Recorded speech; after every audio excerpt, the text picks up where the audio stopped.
आज हम डिस्कस करेंगे difference between deadlock and starvation. तो आइए देखते हैं what is difference between deadlock and starvation. सबसे पहले हम डेडलॉक को एग्जांपल से समझ लेते हैं, उसके बाद हम इसकी डेफिनेशन की तरफ आते हैं।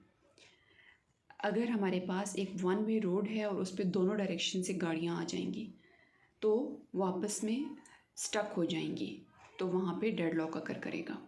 या हमारे पास जो है वो एक रेल की पटड़ी है और वहाँ पे दोनों साइड से जो है वो ट्रेन आ जाती हैं, तो वो दोनों वापस नहीं मुड़ेंगी और वो रुक जाएंगी, तो उस सूरत में जो है वो वहाँ पे डेडलॉक अकर करेगा। अगर हम इसको एग्जांपल मज़ीद इसकी ये ग्राफिकली लें तो हमारे पास दो प्रोसेसेस हैं। ओवल शेप में प्रोसेसेस लिखे जाते हैं और रेक्टेंगल शेप में रिसोर्सेज लिखे जाते हैं। P1 हमारे पास एक प्रोसेस है जिसको असाइंड जो रिसोर्स है वो R1 है।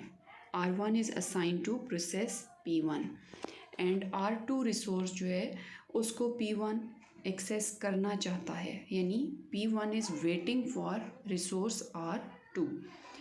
देन जो सेकंड प्रोसेस है वो है P2।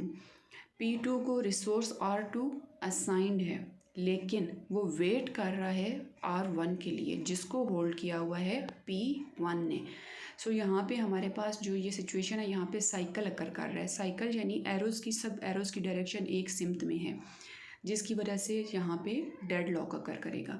तो एक ऐसी सिचुएशन जिसमें हर प्रोसेस ने एक रिसोर्स होल्ड किया हुआ है और वो दूसरे रिसोर्स का वेट कर रहा है जो कि होल्ड किया हुआ है दूसरे प्रोसेस ने, और दोनों अपना अपना रिसोर्स छोड़ने को तैयार नहीं है।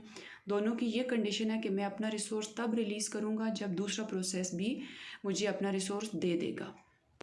सो this situation is known as deadlock. अब अगर हम देखें स्टारवेशन को, तो starvation happens when a low priority program request a system resource but can't run because a higher priority program has been employing that resource for a long time। यानी एक process जिसकी priority लो है वो एक resource को request करता है उसको एक्सेस करने के लिए, लेकिन उसको वो रिसोर्स तब तक नहीं दिया जाएगा जब तक एक हायर प्रायोरिटी प्रोग्राम उसको यूज़ कर रहा है, और हायर प्रायोरिटी टाइम जो प्रोग्राम है वो उसको लॉन्ग टाइम से यूज़ कर रहा है। तो लो प्रायोरिटी जो प्रोसेस होगा वो यहाँ पे इग्नोर हो रहा होगा, तो ऐसी सिचुएशन को बोलते हैं स्टारवेशन। अगर हम इसको शेप के थ्रू देखें तो यहाँ पे हमारे पास प्रायोरिटी 1 पे जो प्रोसेस है वो एग्जीक्यूट हो रहा है। जब वो निकलेगा तो प्रायोरिटी 2 वाला जो प्रोसेस है वो सिस्टम को गेन कर लेगा।